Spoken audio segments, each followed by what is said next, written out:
आज हम बातें करेंगे प्रोटीन के बारे में। प्रोटीन हमारे शरीर के निर्माण में, वृद्धि में बहुत ही महत्वपूर्ण भूमिका निभाता है और इसके अलावे शरीर के किसी भी अंग में टूट फूट होती है तो उसकी मरम्मत करता है। इसके साथ ही प्रोटीन हमारे शरीर के विभिन्न प्रकार की गतिविधियों का संचालन करता है, नियंत्रण करता है। यह हमारे जीवित कोशिकाओं में सबसे ज्यादा प्रचुर मात्रा में पाए जाने वाला मॉलिक्यूल है। सेल के शुष्क वजन का 50% प्रोटीन होता है। यह हमारे टिश्यूज के वृद्धि के लिए, उसके रखरखाव के लिए और मरम्मत के लिए बहुत ही महत्वपूर्ण भूमिका निभाता है। आपको जानकर आश्चर्य होगा कि हमारे मांसपेशियों में 50% प्रोटीन होता है, हड्डी में 20% होता है, स्किन में 10% होता है और बाकी 30% प्रोटीन हमारे शरीर के अन्य भागों में मौजूद रहता है। अभी तक ज्ञात 300 एमिनो एसिड्स में से केवल 20 एमिनो एसिड ही प्रोटीन में पाए जाते हैं। एमिनो एसिड क्या है? एमिनो एसिड प्रोटीन की मूल इकाइयां हैं और आइसोमर्स के रूप में ये मौजूद रहते हैं। प्रोटीन के 20 एमिनो एसिड में से 9 एमिनो एसिड ऐसे होते हैं जिन्हें मानव शरीर में संश्लेषित नहीं किया जा सकता, निर्मित नहीं किया जा सकता है। इसलिए इसकी प्राप्ति के लिए हमें आहार पर निर्भर रहना पड़ता है, भोजन पर निर्भर रहना पड़ता है। बाकी 11 एमिनो एसिड का संश्लेषण का निर्माण शरीर खुद कर लेता है, इसलिए उन्हें गैर आवश्यक एमिनो एसिड कहा जाता है। अब आइए जानते हैं प्रोटीन का पाचन हमारे शरीर में कहाँ होता है। तो प्रोटीन का पाचन हमारे शरीर में पेट में होता है, स्टोमक में शुरू होता है और इसको पचाने के लिए कई स्रोतों से एंजाइम की आवश्यकता होती है। पेट में हाइड्रोक्लोरिक एसिड की उपस्थिति में ये प्रोटीन का पचना शुरू होता है। हाइड्रोक्लोरिक एसिड प्रोटीन को विकृत कर देता है, इसे खोलता है और एमिनो एसिड श्रृंखला को एंजाइमों की क्रिया के लिए अधिक से अधिक सुलभ बनाता है। यदि गैस्ट्रिक HCl यानी पेट में हाइड्रोक्लोरिक एसिड का उत्पादन कम होता है या कम है और उसका pH मान 2 और 3 के बीच बनाए रखने के लिए पर्याप्त नहीं है तो पेट में प्रोटीन का पाचन नहीं हो पाता है और ऐसा कई कारणों से होता है और इससे प्रोटीन का पाचन नहीं हो पाता है और वो बिना पचे सड़ने लगता, फर्मेंट होने लगता है और उससे कई तरह की बीमारियां आगे चल के हो जाती हैं। उसमें कैंसर भी एक महत्वपूर्ण बीमारी है। पेट से एमिनो एसिड और पॉलीपेप्टाइड छोटी आंत में चले जाते हैं ड्यूओडेनम होते हुए, जहां अधिकांश प्रोटीन का पाचन होता है। अब आइए हम जानते हैं कि प्रोटीन के कार्य क्या हैं, इसका महत्व क्या है। तो पहला तो सबसे महत्वपूर्ण इसका कार्य है संरचनात्मक और यांत्रिक कार्य। हमारे ये हड्डी, स्किन, बाल जैसी संरचनाएं कोलेजन से बनी होती हैं और ये स्तनधारियों में सबसे प्रचुर मात्रा में पाए जाने वाला प्रोटीन है। यह इन संरचनाओं को लोच प्रदान करता है, इलास्टिसिटी प्रदान करता है। हमारे बाल और नाखून एक बहुत ही महत्वपूर्ण प्रोटीन केराटिन से बने होते हैं। यदि आपके बाल कमजोर हैं, जल्दी झड़ते हैं या पर्याप्त मात्रा में उगते नहीं हैं तो आप भोज्य पदार्थों में जिनमें केराटिन की मात्रा ज़्यादा से ज़्यादा हो उसका सेवन करें, उससे आपके बाल और नाखून बहुत ही अच्छे होंगे। प्रोटीन का दूसरा महत्वपूर्ण कार्य है प्रतिरक्षा का कार्य। प्रोटीन हमारे शरीर को विदेशी पदार्थों के आक्रमण और संक्रमण से बचाता है।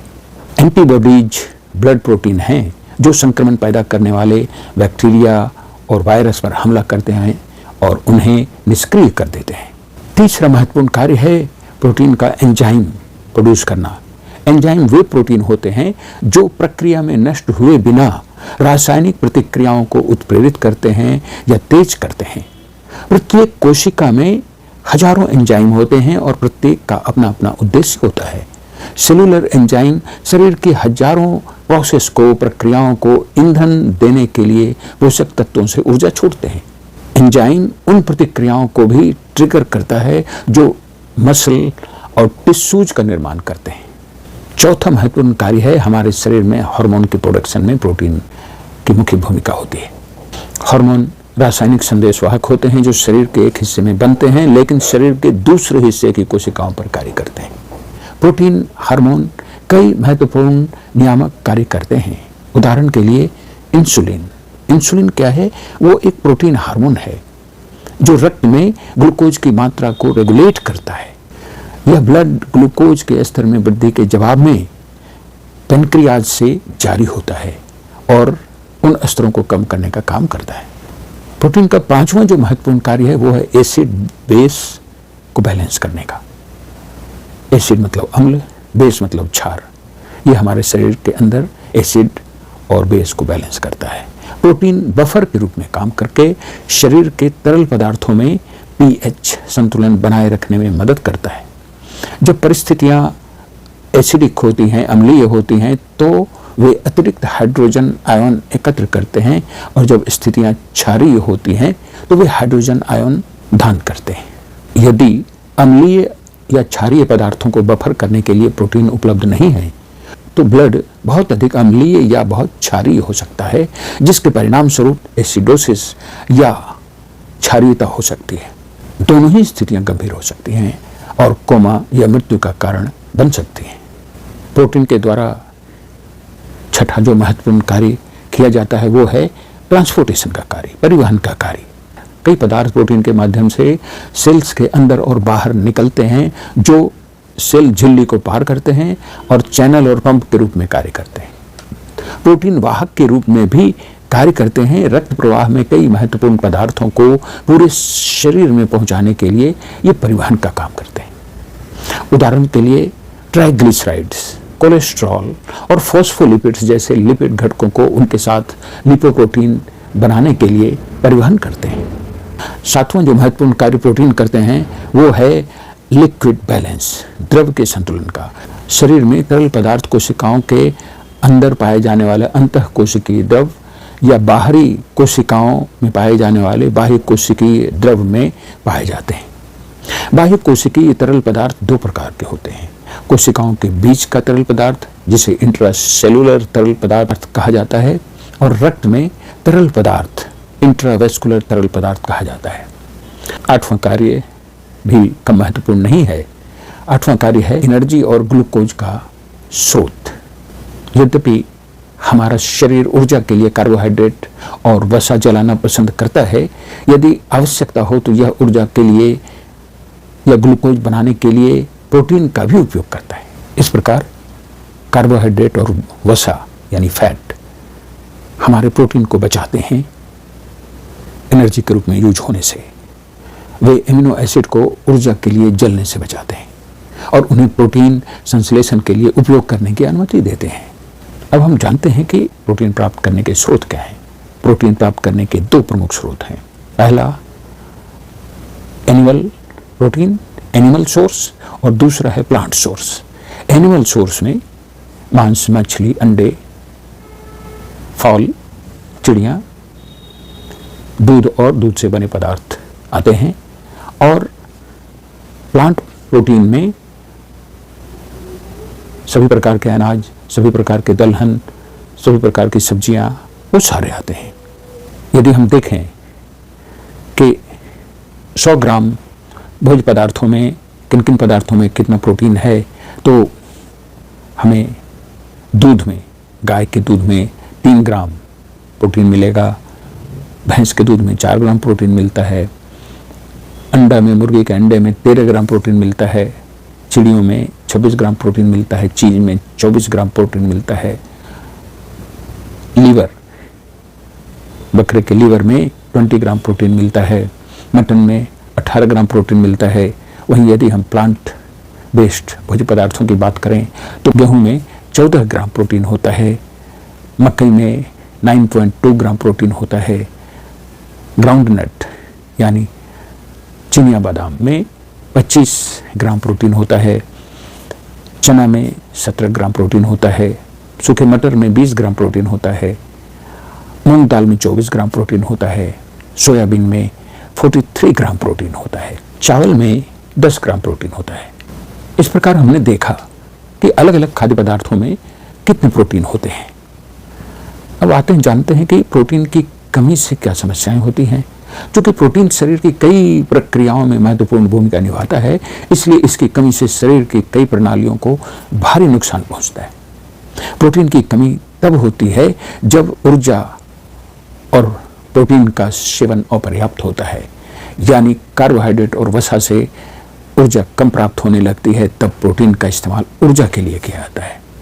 पर्याप्त ऊर्जा का सेवन आहार और शरीर के प्रोटीन को बचाता है और उनका उपयोग प्रोटीन संश्लेषण के लिए किया जाता है, ताकि शरीर के निर्माण संबंधी काम और शरीर के अवयवों के टिश्यूज के टूट फूट के मरम्मत का काम निर्बाध रूप से चलता रहे और हार्मोन बनाने का काम, एंजाइम बनाने का काम बिना रुके चलता रहे। प्रोटीन पर बहुत सारे वैज्ञानिक रिसर्च हुए हैं और उन रिसर्चों में आया है कि यदि इसके निर्धारित रिकमेंडेड डोज से ज़्यादा प्रोटीन हम ग्रहण करते हैं तो उसके कई नुकसान झेलने पड़ते हैं, कई गंभीर बीमारियों के शिकार हो जाते हैं। आजकल हम लोग प्रोटीन का ज़्यादा से ज़्यादा इस्तेमाल करने लगे हैं, पशु प्रोटीन का ज़्यादा से ज़्यादा इस्तेमाल करने लगे हैं, एनिमल प्रोटीन का ज़्यादा से ज़्यादा इस्तेमाल करने लगे हैं और परिणाम स्वरूप किडनी की समस्या, ऑस्टियोपोरोसिस की समस्या, हृदय रोग की समस्या,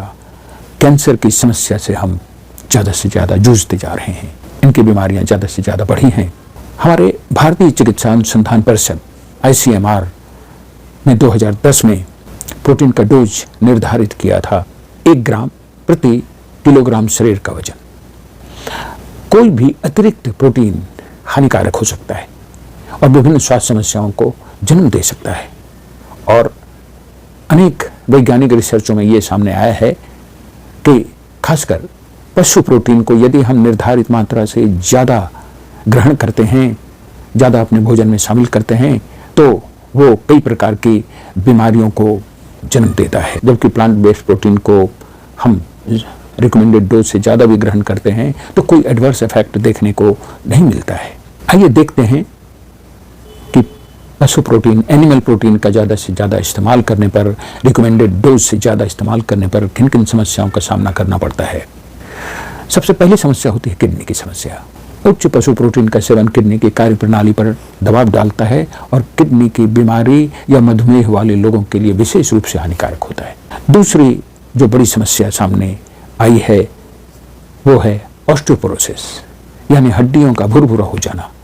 हाई एनिमल प्रोटीन के इस्तेमाल से ऑस्टियोपोरोसिस की समस्या बढ़ती देखी गई है। उच्च प्रोटीन का सेवन करता क्या है, कैल्शियम उत्सर्जन को बढ़ाता है और ऐसा होने से हड्डियों के खनिज में से कैल्शियम बाहर निकलने लगता है और वो पेशाब के माध्यम से शरीर से बाहर जाने लगता है।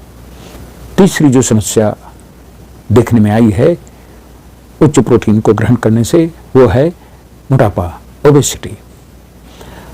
साइंटिफिक स्टडीज से पता चला है कि उच्च पशु प्रोटीन सेवन करने से शरीर में मोटापा बढ़ता है। उच्च प्रोटीन खाद्य पदार्थों में अक्सर फैट की मात्रा ज़्यादा होती है। वसा और प्रोटीन से भरपूर आहार बहुत अधिक ऊर्जा प्रदान कर सकता है जो मोटापा में योगदान देता है। चौथा, उच्च प्रोटीन के इस्तेमाल से हृदय रोग में वृद्धि देखी गई है।